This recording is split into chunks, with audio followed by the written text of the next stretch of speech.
Welcome, ladies and gentlemen, to the Alex Jones Show. I am your host for the hour, Jason Bermas, and today we're going to be talking about a subject, again, that transcends left and right and is a reality when it comes to what's really going on in space. I've got news for everybody. I know it sounds nice. I know people want to believe in it, but we're not going to Mars at all.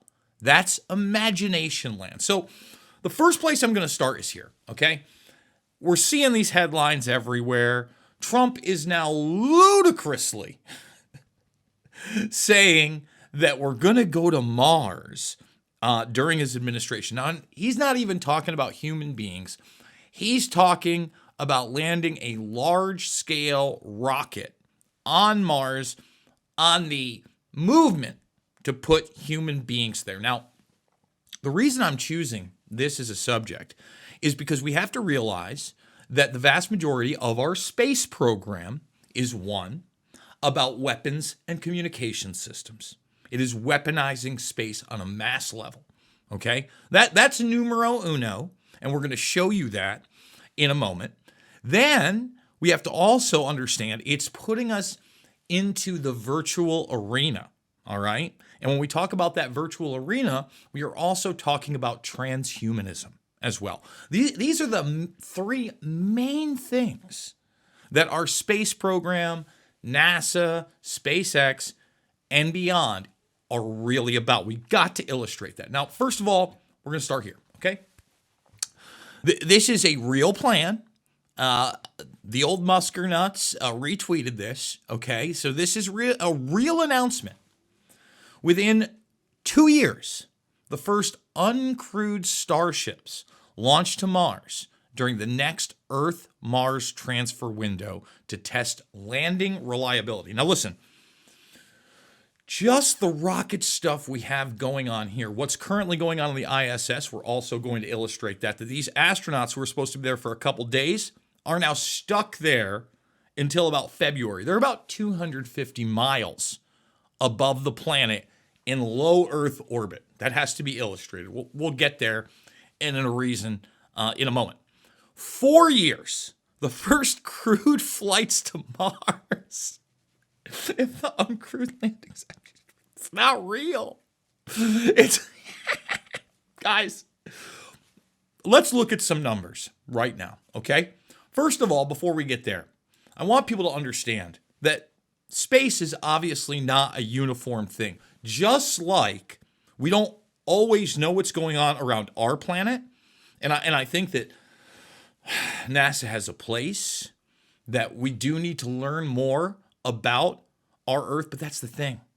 Science is ever changing. I mean, this isn't an old headline. It's from a couple weeks ago. Okay? NASA discovers an invisible electric field surrounding the Earth, claiming it is as important as gravity. Now, I want people to understand this. There's so much going on around us that is invisible to the eye, that even transcends the technology that we have now developed.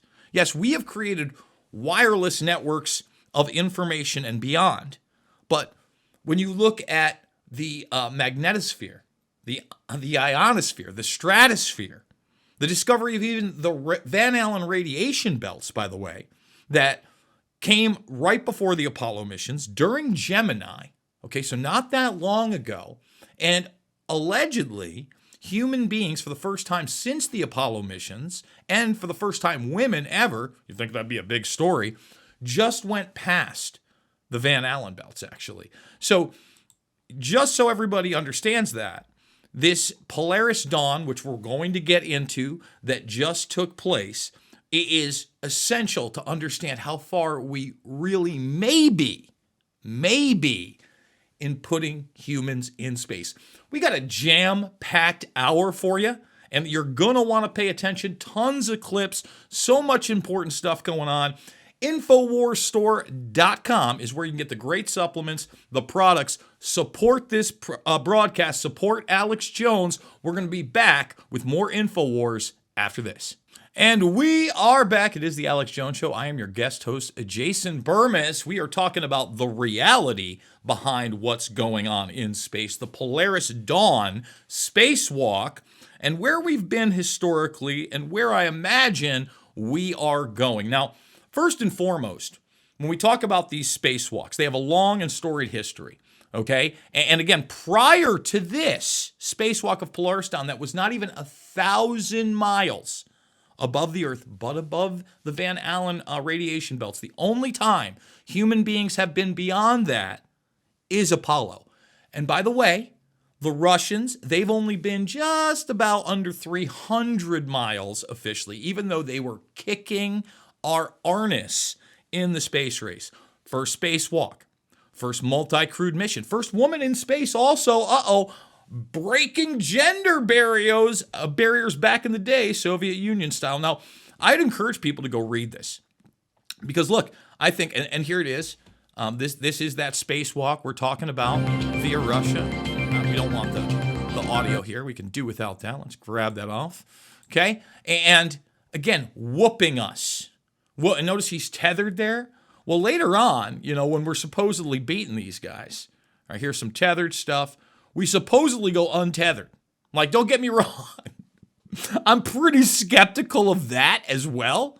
But if you look at what they pitched to you, say 2001, A Space Odyssey style, they basically said that these things were going to be reality with these little mini boosters on them. They utilized them in the Gravity movie. Here's another one of the booster packs, untethered. Look, if you want to look at what they're telling you is the recorded history of spacewalks, I encourage you to check this article out. Now, we're talking about human beings. Let's just get to the moon, okay? Because supposedly last year, and this year we were supposed to send humans to the moon again, another promise that never came to fruition, no kidding. They sent Snoopy to the moon. No, I'm not kidding. No, you can't make this up.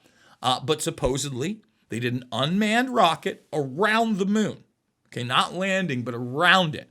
We're going to get to the distance there. This Polaris Dawn spacewalk is just under 1,000 miles. The moon, that's Mars. We'll get there in a second, is almost 250,000. Okay? And then you got to come back. So again, just think about the numbers that you have to meet. Forget about the possibility of space debris, asteroid fields, encountering things you didn't know about, like that invisible magnetic force. As important as gravity, you're just figuring out that's somewhere else. Imagine all that. You're circumventing that 240,000 miles. And I want to remind people, before they landed on the moon on Christmas Eve, they said they did that. They circumvented it, human beings on there. They said a prayer. You can go watch that video as well. We're not even going to bore you there, okay?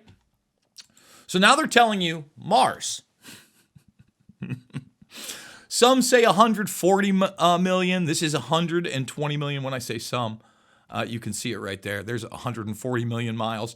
Allegedly, when the movement is just right and the launch is just right, I think you can get within 40 million. They're saying a 6-month trip for a human being just to get there. And I want to reiterate, no way of knowing how you would get back. 120 million. Compared to the spacewalk of under 1,000 miles, are you starting to grip that? Are you starting to grasp the reality? All right. So now we're going to have some fun, okay? We've got NASA administrator after administrator, including their chief scientist, telling you back in 2016, about 8 years ago, none of this is real. I know that's inconvenient, but again, I want to remind people, we've been weaponizing space since the Reagan administration through the Strategic Defense Initiative program. We've created an information skin around the planet, also talked about at this conference in 2016, which we're going to illustrate. And I talked about transhumanism, the metaverse, virtual reality. Now you're going to see where it comes into play.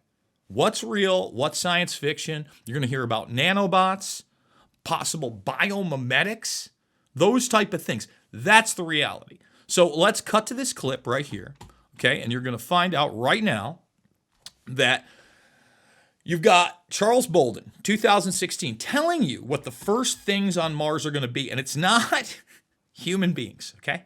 You've got to be thinking 30, 40, 50 years out. And Andy is absolutely right. And I tell people all the time, the very first things on the surface of Mars are going to be robots. Right. You know, think about what we do for American forces today around the world. We don't send soldiers, sailors, airmen, and Marines often into a very hot area first. We try to get in and make the environment safe for them using Usually robots we or whatever. send missiles in Yeah, first. but we're actually, I imagine there's going to be a fleet of robots, maybe humanoid. They don't have to look like humans. They're going to establish the habitat. They're going to go in because with 3D printing, we can put a fleet of robots on the surface of Mars. We may find, based on what we know about the radiation environment, that we want to go underground rather than, you know, have huts on the surface that get blown away in the wind that doesn't exist. But that was a critical part. I tell my wife, it's a movie. So just so you know, the guy laughing over there that he's talking about, and we're going to get to the woman in the middle who's from Rocketdyne. That's the guy behind The Martian, which is, again, the Hollywood perception of Mars with Matt Damon. And Bolden's pointing out that, you know, we don't even know there's wind or an atmosphere on Mars. We're not sending human beings to Mars, okay? And think about the fact that he talked about humanoid-type robots first. How far away from that are we, and who's behind that as well? Oh, that's right. Tesla is building the Optimus robot. And that's if we're talking about, you know, non-biomimetic robotics, which we'll get to in a moment. Okay? Very, very important part. But it may be that robots dig under, you know, go subterranean and establish the habitat. Anybody ever do, you know, build houses for charitable reasons? You don't go there, and there are no 2x4s on the lot. There are prefab structures, so you get eaves and walls, and that's what we're going to do on Mars. But we're going to print it, I think. Also, they're going to use 3D printing. Okay.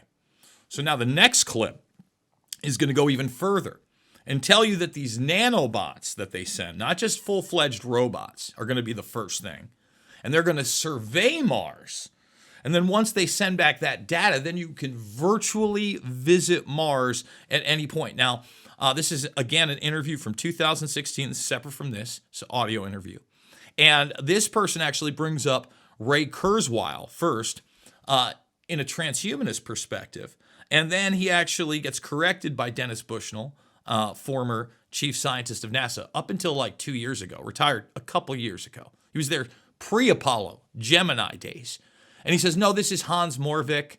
And I believe Lights in the Tunnel is one of his books and publications on not just transhumanism, but essentially post-humanism. Okay? So let's play this clip.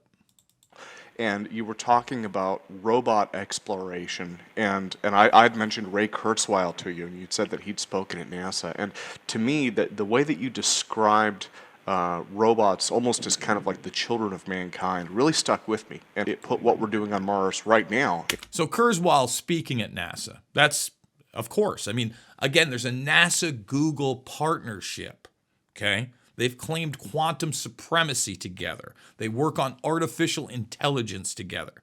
Okay, but Children of Man, that's also a Moravec thing. In a new perspective for me.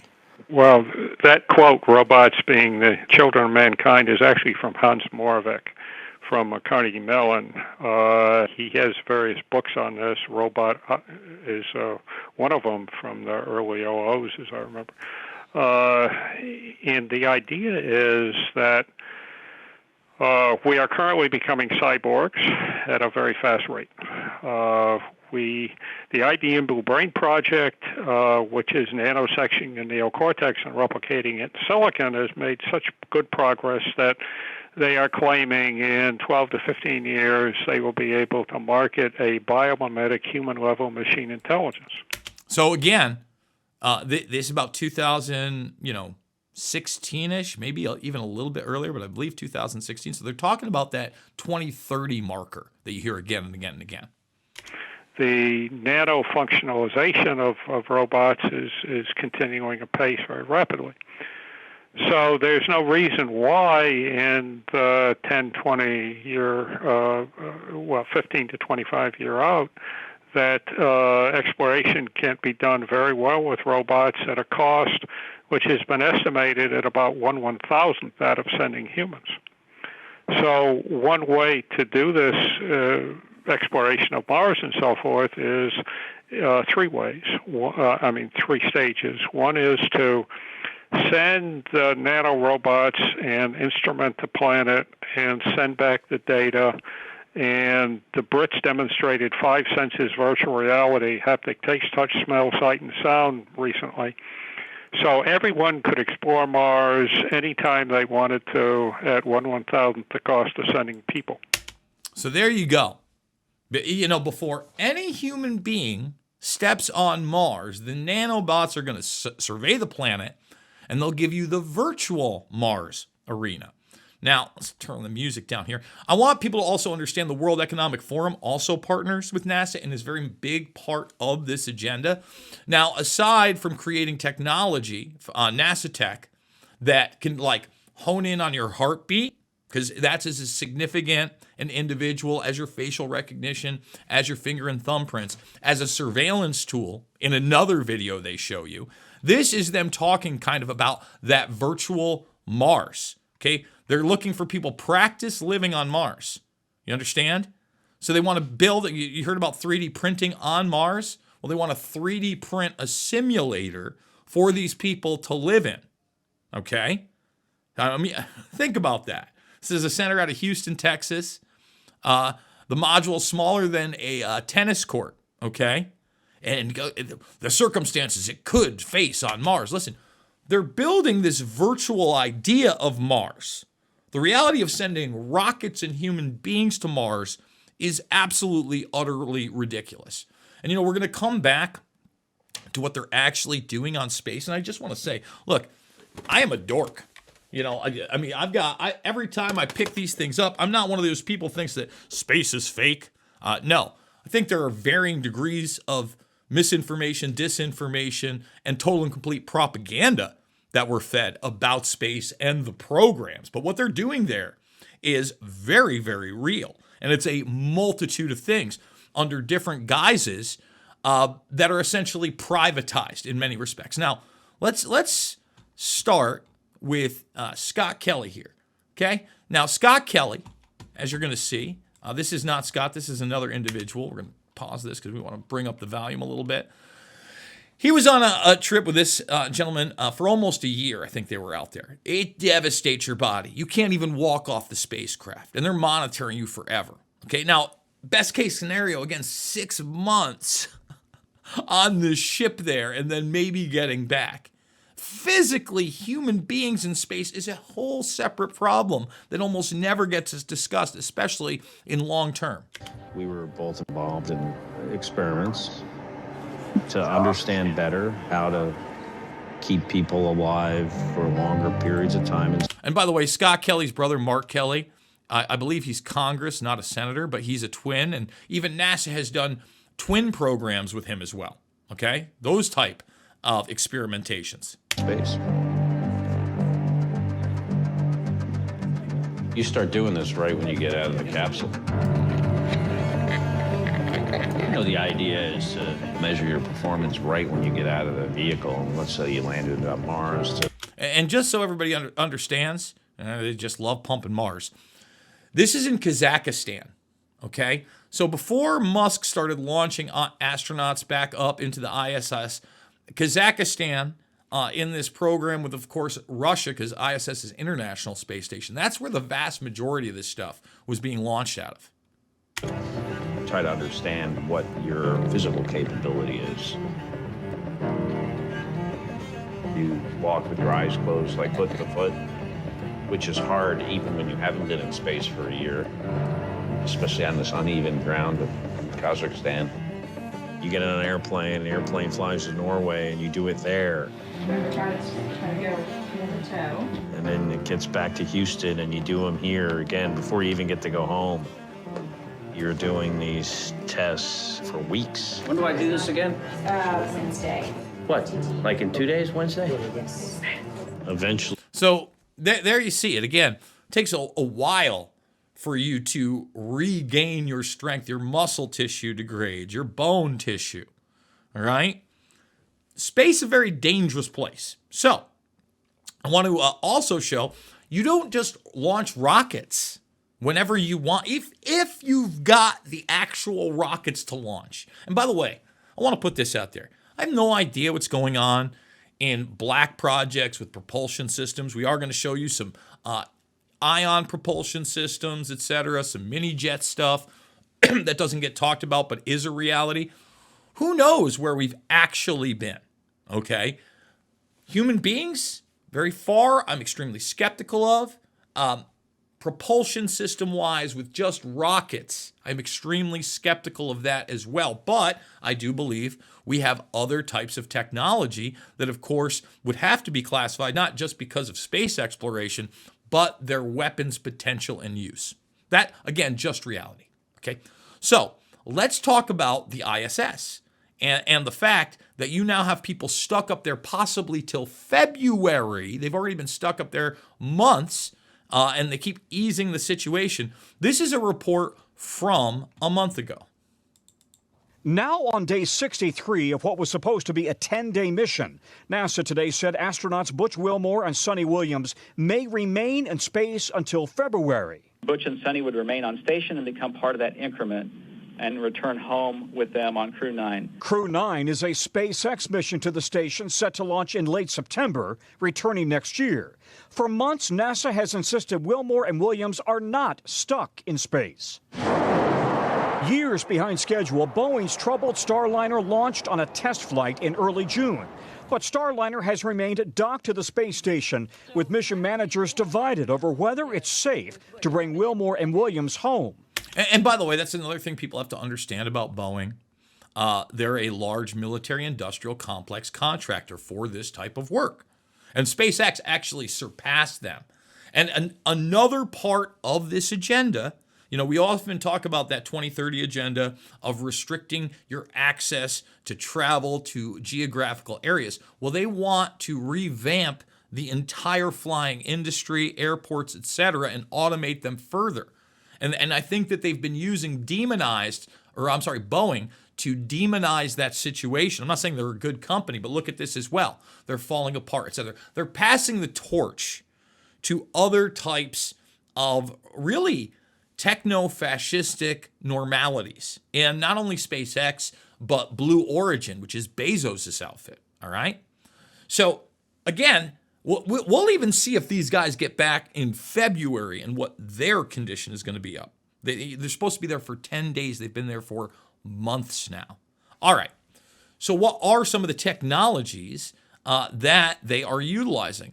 Well, let's start with this one. What do we want to start? I want to start with the ion propulsion system and 3D printing rockets, right? We've talked a lot of 3D printing, so let's move on to that right there. You know, things like solar electric propulsion, another thing I like saying. So kind of blow our hair back. Give us a sense of like what you guys are working on, you know, that's really cool and how it fits into all this. You know, we're working on, like we said, we support government, we support commercial, and we do primarily propulsion, which is engines, big engines, motors, those type of things, as well as power. The key things, you know, neat things we're working on today, we're doing ion propulsion, which is a form of electric propulsion, and it reduces the mass. You talk about bringing the cost down. Everything we throw off the planet now has to go on a rocket that costs quite a bit of money. So the smaller you can make it, the cheaper it gets. So we have solar electric propulsion that we'll be putting on these next missions. We're working the technology on NASA contracts and internal. And by the way, this also works into small cube satellites. This woman is from Rocketdyne, all right? And right here is where she's going to move into those 3D printed rockets and also talk about, again, a lot of rocket technology is still classified. And it'll half or 1/10 the size, depending on how we do that. So that's one thing. And it looks just like, you see the blue glow from the old Star Trek, it looks just like that, and it is like that. So we're printing rockets now. You know, we're doing 3D printing of whole rockets, and a number of people are doing it. And the hard thing about So does that mean I can illegally download a rocket? You know, Well, I probably shouldn't talk about that. You know, rocket technology is still protected, right? No, but it gets to that. You get a model, and you can do that. The really big ones you can't do yet, but you can certainly do the smaller ones. Again, this is 8 years ago, and they're talking about printing in one piece smaller rockets. And you know what the bigger ones look like? I mean, take a look at what is on the bottom of one of these launch vessels via SpaceX. They're massive. We talk about the small sats. We can actually print a whole CubeSat propulsion system in one pass. And those are things that, you know, bring down not just the cost of the product, they're more efficient, they bring down time, and all of this just continues to fuel the cycle, like as George was saying it. So it's really a transformative time. We're building off the things that we've put in place for the last few decades, but now we can actually take them that next step. And they are taking that next step, because it's not just these type of 3D printing technologies we're hearing about. You heard about space? Well, how about 3D printing human organs in space?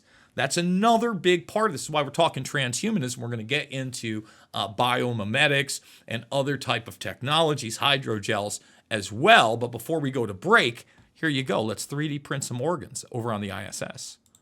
Welcome back. A Florida company is making history this weekend, launching the first 3D bioprinter into space. Redwire will attempt to 3D print a human knee meniscus. This is all part of creating a way to 3D print replacement organs.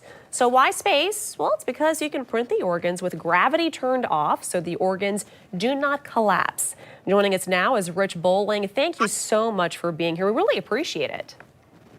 It's great to be with you this morning on the eve of what we hope is a pretty important launch. Oh, absolutely. So this project combines science, medicine, and technology. Can you tell us a little more about it so our viewers get a sense of what it is? Everyone is just so happy about this. I'll tell you what it is. It is them doing this. And I had Greg Autry, who authored the book Red Moon Rising with Peter Navarro, talking about this technology. And also hydrogels. Very excited. When you're printing on Earth, because of gravity, everything wants to be stacked, right? It wants to be hard. There is no gravity.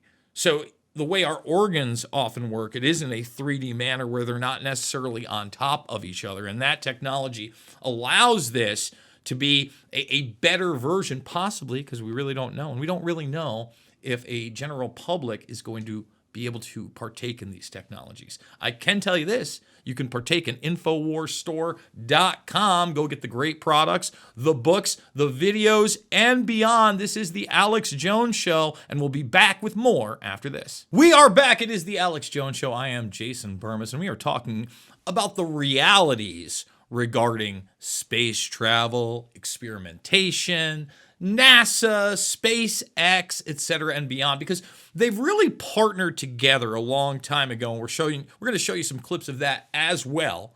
But I promised you hydrogels, so you are going to get hydrogels. Now, at least in the, I would say, alternative media arena, a lot of people began to question the hydrogel technology during the COVID-19 84 nightmare, because they began to realize with mRNA and other bio-nanotechnologies, there were certain types of distribution systems that they were already looking into. Well, guess what? NASA, a very large part of those types of technologies and distribution systems. Meet Elaine, one of the co-founders of Tympanogen, a medical device startup based in Virginia.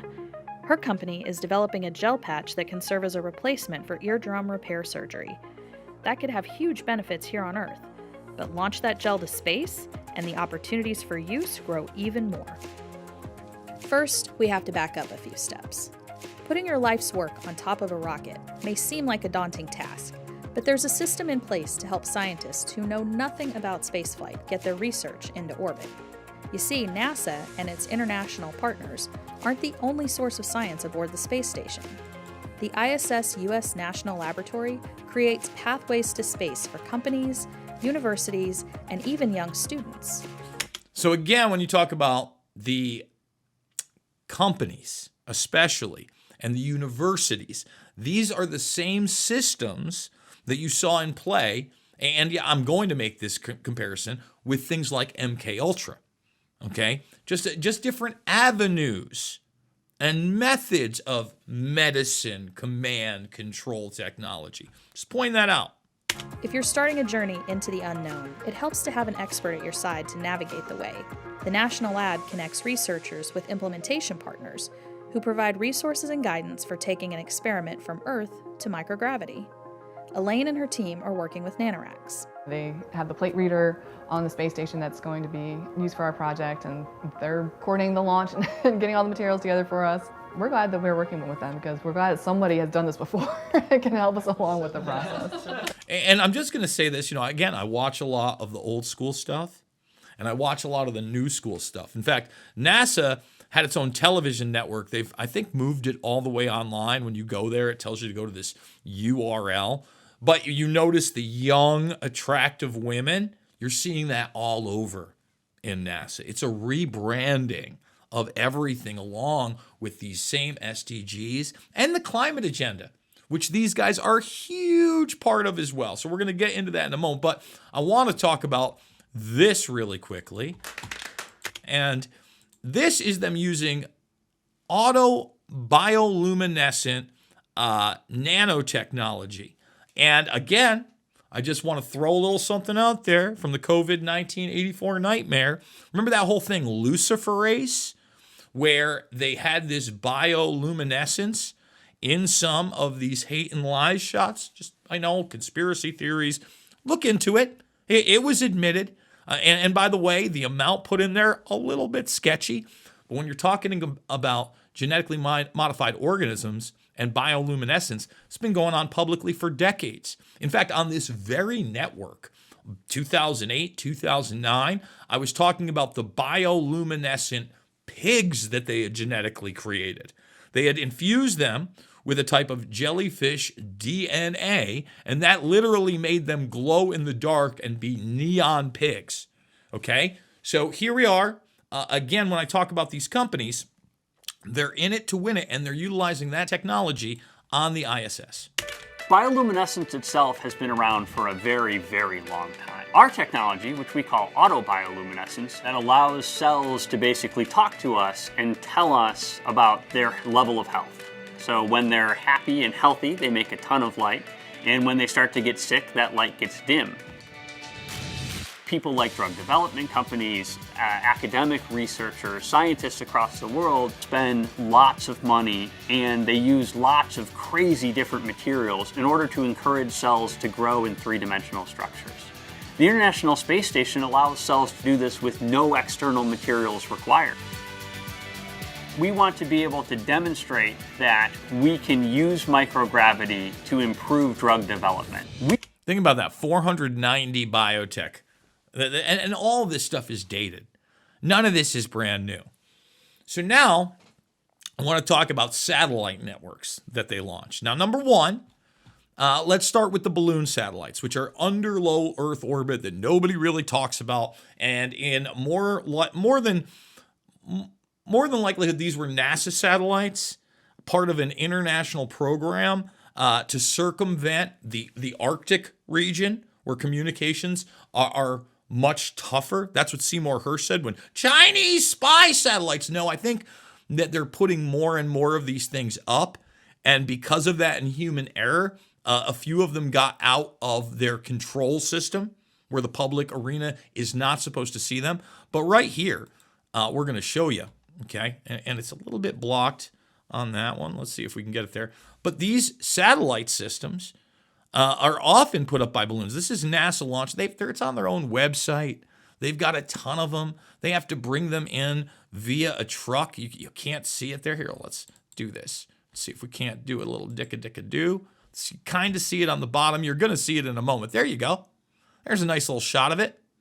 Okay, there's human beings, and there's the satellite. And remember the last one was like as large as a bus. Okay, so that is part of the weather balloon satellite network, okay? There's a lot more going on than just that. First, we're going to go back to that 2016 forum, and we're going to talk about partnerships And NASA versus SpaceX, I got news for you. It's a big joke, and they're all the same thing. And they're still promoting this Mars thing because they know it's what the public wants to hear.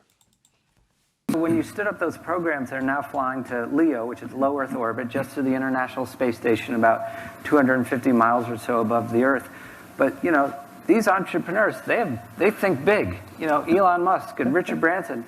And, you know, Elon's talking about going to Mars. He is. I wonder, does that put him in competition with No, NASA? no. Explain to me that. It is not a competition at all, and I think most people in the audience are quite aware that we recently, or SpaceX recently announced that they were entering into a partnership with us for what they call the Red Dragon. You know, what he's looking at. Again, a partnership. It's a partnership. That we want. We look at them coming back and landing on a barge, or coming back to the Cape and landing on a mat somewhere. That's what we call, you know, hypersonic or supersonic retro propulsion. We are not doing that right now. We're not investing in that, but we don't need to. And by the way, that's landing rockets, which not very successful at, which you would need, obviously, to send human beings, not just to Mars, but land a rocket on a mass and then come back. Just pointing that out. Now, I want to just, before I show you the historic references to a global information network, which is being created, and really, it's already being utilized, folks. They already have the global information network, and part of that is this, and that is the DARPA Blackjack program, okay? That continues to be funded, they've tried to marginalize it. It gets launched via SpaceX satellites. When they launch what? Oh, when they launch, oh, sorry, that's a different one. We're going to get into this one right here. When they launch Starlink, which just got its contract extended for 6 months in June. And the reason that I had Russia up here is because when he's talking about being war with NATO and the United States, you know what he mentioned? Their satellite systems. They're satellite systems because they're hooking into the Ghost and the Sidewinder drones. Do you understand how dangerous that is? These satellite systems that are now also being built with Northrop Grumman and Elon Musk, it's out in the open that they're building this spy satellite network, some of which is commercialized, some of which is highly classified, some of which is an extension of that Star Wars program, aka the Strategic Defense Initiative, that was launched all the way back in 1983, 40 plus years ago. 40 plus years ago. Now, here you will have a representative from NASA explaining to you this global information network. Through ISS has been sort of seeding the small sat market. But you can't launch into all the different orbits from ISS. And so what we'll be able to do with our Vehicle Launcher 1 is to put these satellites into other orbits. But I think what's interesting is that the U.S. is now leading a new area, which is the small satellite sector. And, we're going to see tremendous growth. The geostationary, the number of geostationary satellites getting launched into orbit isn't really growing right now. But you're going to see this huge growth in small satellite constellations over the coming years. Which we've seen. Again, this is 8 years ago. All right? And they're constantly launching these things. This is the reality of the space program. Okay? That will establish essentially a new information skin for planet Earth that helps us with navigation and communication and weather and remote sensing. Now, with the weather and the remote sensing stuff, again, because where are we here? Because I actually watched this, okay, and anybody can get their hands on it, Space Race. In the late 70s, early 80s, all of a sudden, NASA is very, very involved in what will become the green movement. It still is. It does a ton of surveillance, not just in the United States and the Arctic region, but globally, period. In fact, with renewables in particular, they talked about the solar propulsion systems, but they were the ones that pioneered using those massive windmills as well.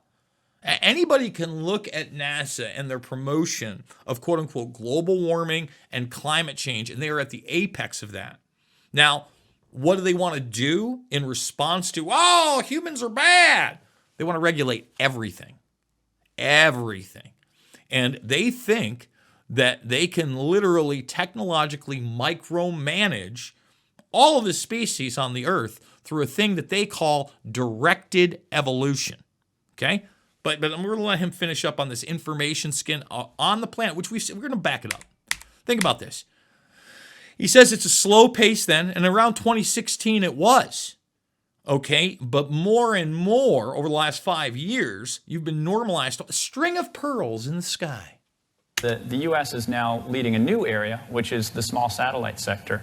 And, we're going to see tremendous growth. The geostationary, the number of geostationary satellites getting launched into orbit isn't really growing right now.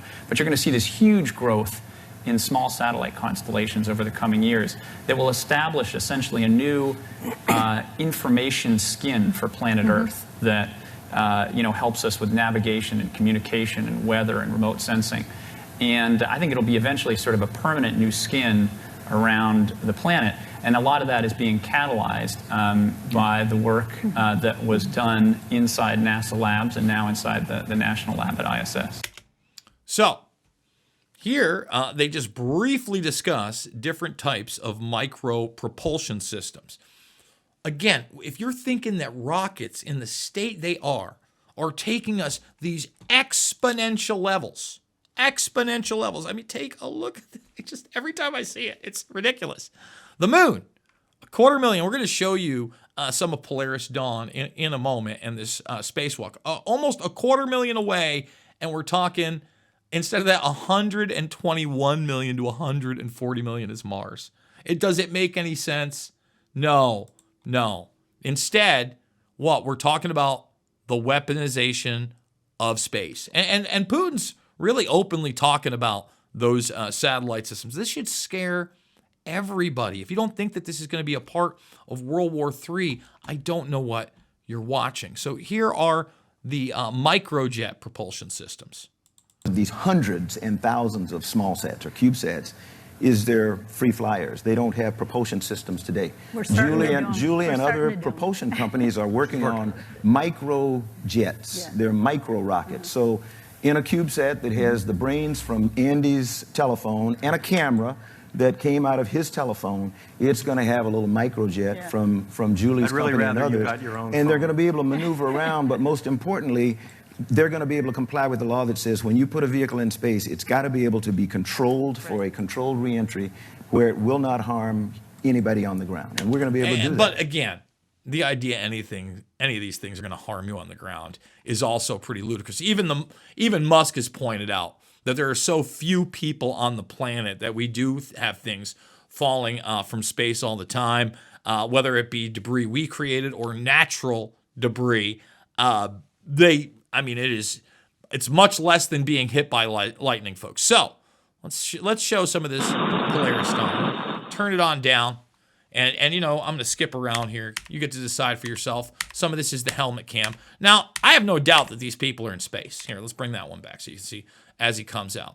The question is, how far out there are they? I have no way of telling you that.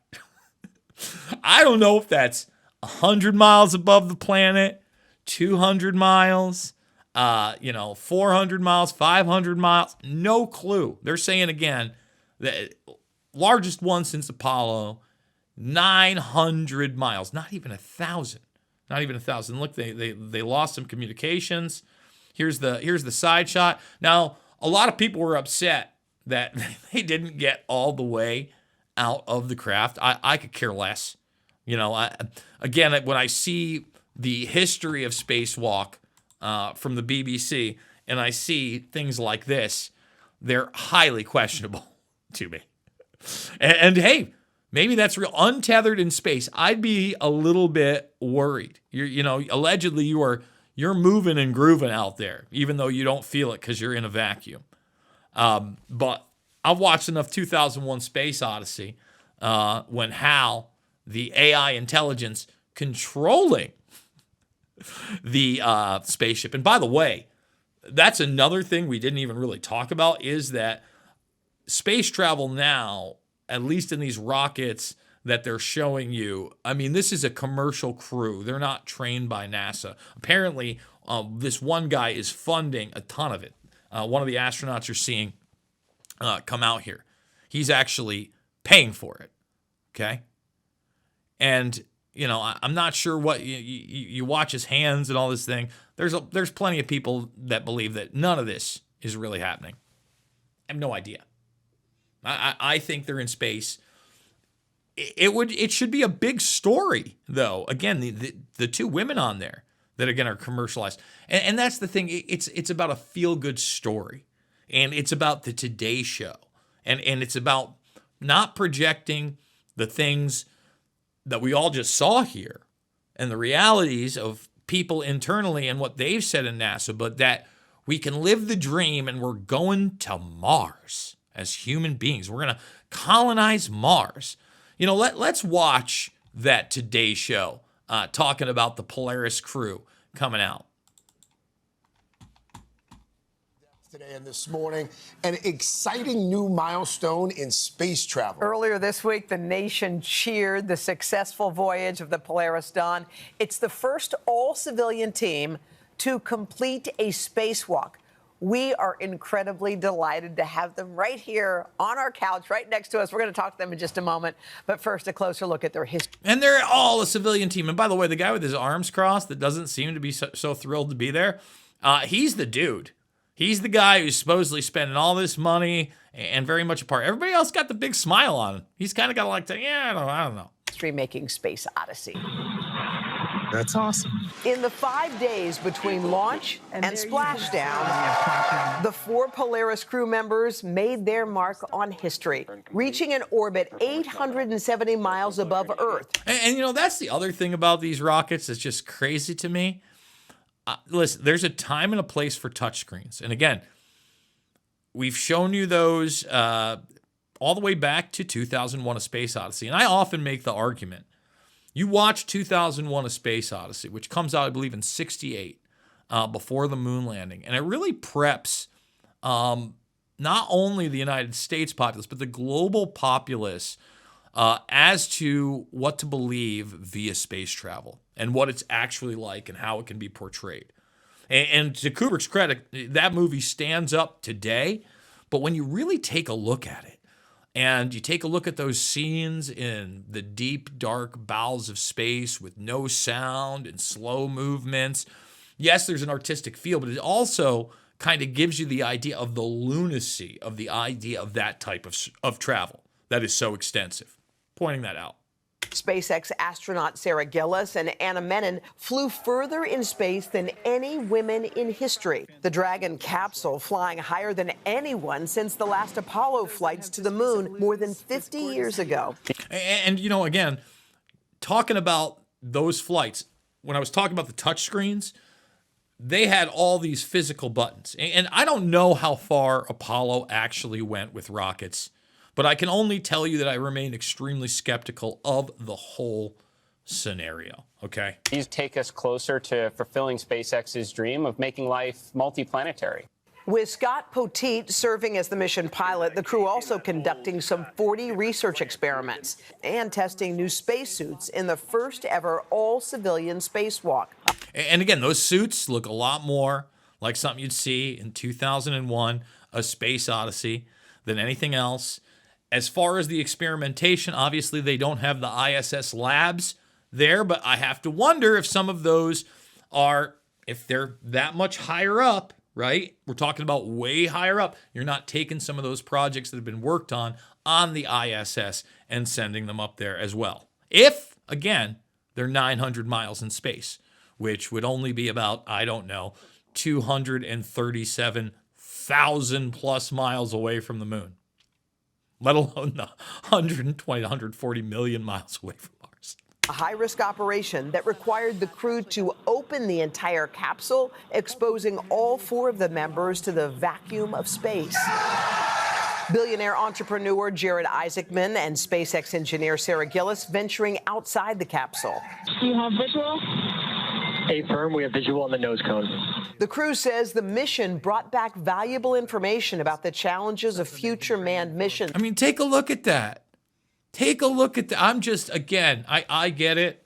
We're in the information age. We've had the iPad for a while.